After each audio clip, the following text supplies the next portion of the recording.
नमस्कार दोस्तों, आपका स्वागत है सरकारी ज्ञान फॉर यू में। दोस्तों, आप सब कैसे हैं? उम्मीद है बहुत अच्छे होंगे और आपकी तैयारी बहुत अच्छे लेवल की चल रही होगी। दोस्तों, आज मैं बहुत ही महत्वपूर्ण विषय पर बात करने वाला हूं और विषय है कि क्या सच में उत्तर कुंजी आने के बाद सबका नशा उतर जाएगा। और इस बात पर बहुत सारे अच्छे छात्रों ने अपनी राय दी है। और क्या इस भर्ती में नॉर्मलाइजेशन जो होगा वो एक रामबाण साबित होगा और इसका डीव रिजल्ट कब तक जारी होगा। तो इन सभी मुद्दों पर विस्तार के साथ इस वीडियो में चर्चा करने वाला हूं और अधिक समय वेस्ट ना करते हुए दोस्तों सीधा मुद्दे की बात करता हूं। देखिए भैया, सबसे पहला जो मुद्दा है वो है, क्या सच में उत्तर कुंजी के बाद सबका स्कोर गिरेगा। देखिए, इस बात से मैं 100% तो सहमत नहीं हूं, लेकिन हाँ इतना कह सकता हूं कि 70% मैं इस बात से सहमत हूं कि जब ऑफिशियल उत्तर कुंजी यूपी जारी करेगा वीडियो री एग्जाम की, तो उसके बाद स्कोर में बदलाव आना तय है। देखिए, जब हम परीक्षा देकर आते हैं तो बिना आंसर की चेक किए सबके दिमाग में यही बात होती है कि हिंदी में मेरा इतना तो मैंने किए हैं, इतना तो सही हो ही जाएंगे। रीजनिंग में मैंने इतना तो किए हैं, इतने तो सही हो ही जाएंगे। और जीएस में मैंने इतना किया है और इतने तो सही हो ही जाएंगे। जबकि ये फैक्टर बिल्कुल गलत साबित होता है।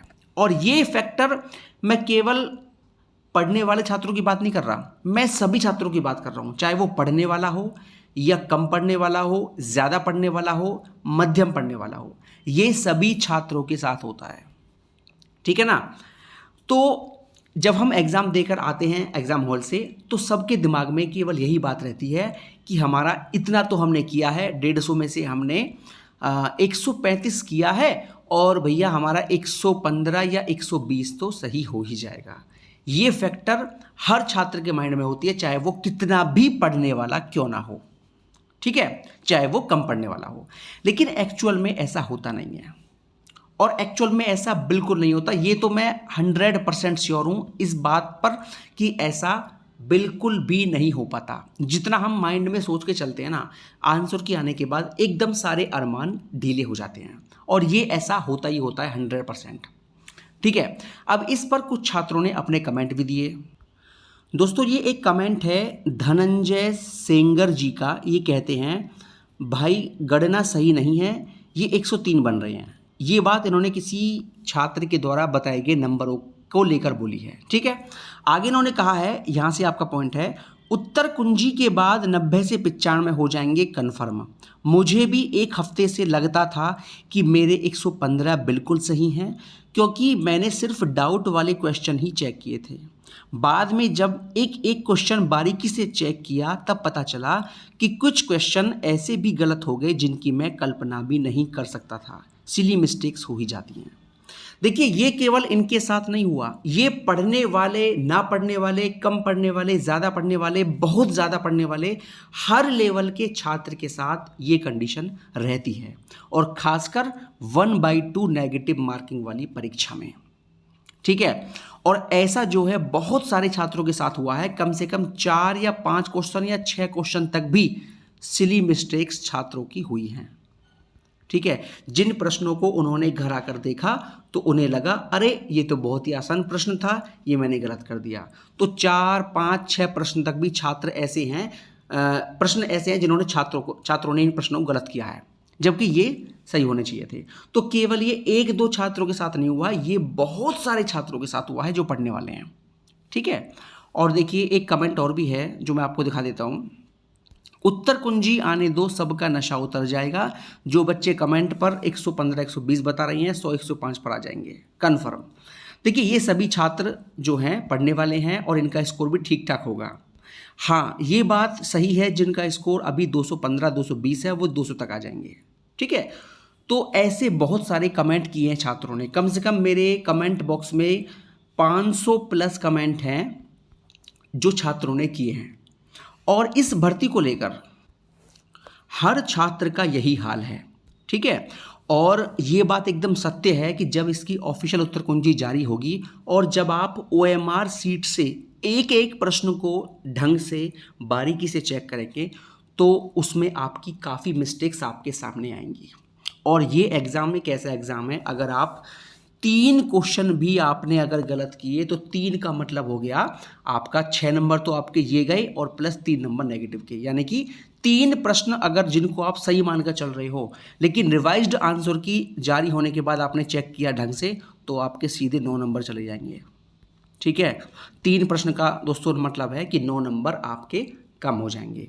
तो ये फ़र्क होता है 1/2 नेगेटिव मार्किंग में। ठीक है, तो ये बात बिल्कुल सत्य है कि जब आपकी आंसर की जारी होगी ऑफिशियल वाली तो आपको काफ़ी नंबरों में बदलाव देखने को मिलेगा। देखिए, मैं नशा उतरने की बात तो नहीं कह रहा, इस तरह का मैं शब्द नहीं बोलता। ठीक है, देखिए सभी छात्र नौकरी लेना चाहते हैं और सभी छात्रों को ये उम्मीद भी है कि हाँ, हमारा इसमें सिलेक्शन हो जाएगा, हमारा पिछले में नहीं हुआ तो इस बार हो जाएगा, इस बार नहीं हुआ तो अगले में हो जाएगा। हर एग्ज़ाम देने वाले छात्र को ये उम्मीद होती है और मैं ये मानता हूँ और ये सोचता हूँ कि उनकी भी उम्मीद खरी उतरे और उनका भी उम्मीद की रोशनी किरण जगे और उनको भी सिलेक्शन मिले, मैं ये चाहता हूँ। ठीक है, लेकिन देखिए, उत्तर कुंजी आने के बाद हर छात्र का हाल यही होता है, जो आप सोचते हो वो कभी स्कोर आता नहीं है और कुछ दिनों में बहुत जल्द आंसर की जारी होने भी वाली है। ये आप देख लेना मेरी बात कितनी सत्य साबित होगी। ठीक है दोस्तों, अगला पॉइंट है डीवी रिजल्ट का। इसका डीवी परिणाम कब तक जारी होगा? तो मैं आपको ऑलरेडी बता चुका हूँ, इसका डीवी रिजल्ट आपका अक्टूबर में ही जारी हो पाएगा। ठीक है ना, अक्टूबर तक आपको वेट करना पड़ेगा। जुलाई चल गया है, अगस्त सितंबर अक्टूबर।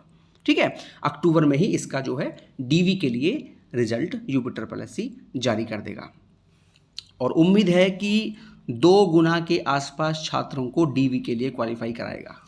ठीक है दोस्तों, आगे बात कर लेते हैं नॉर्मलाइजेशन की प्रक्रिया को लेकर। देखिए, सीधी सी बात है, इस बात में कोई शक नहीं है कि 26 की सेकंड शिफ्ट और 27 की सेकंड शिफ्ट, इनको एक अच्छा खासा फ़ायदा इस प्रक्रिया में होने वाला है। UP SSC अगर इस प्रक्रिया को नॉर्मलाइज की प्रक्रिया को अपनाता है तो 26 और 27 सेकंड शिफ्ट वालों के लिए केवल यही रामबाण साबित होगा, अन्यथा उनके लिए इस भर्ती में सिलेक्शन लेना थोड़ा मुश्किल हो जाएगा। इम्पॉसिबल तो मैं नहीं कहता, लेकिन थोड़ा मुश्किल हो जाएगा।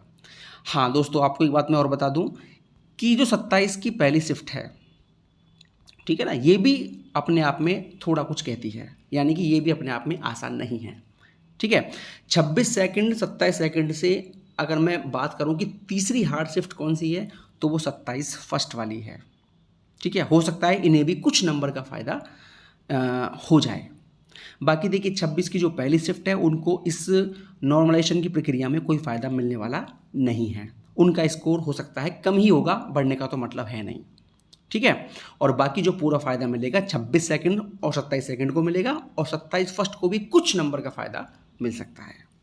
तो मेरा केवल कहना यही है कि जितने भी छात्र हार्ड शिफ्ट वाले हैं, यानी कि सेकंड शिफ्ट वाले हैं, उनको केवल एक नॉर्मलाइजेशन एक ऐसा मेथड है जो इस भर्ती में फाइट में रख सकता है, वरना आप इस भर्ती से सीधा बाहर हो।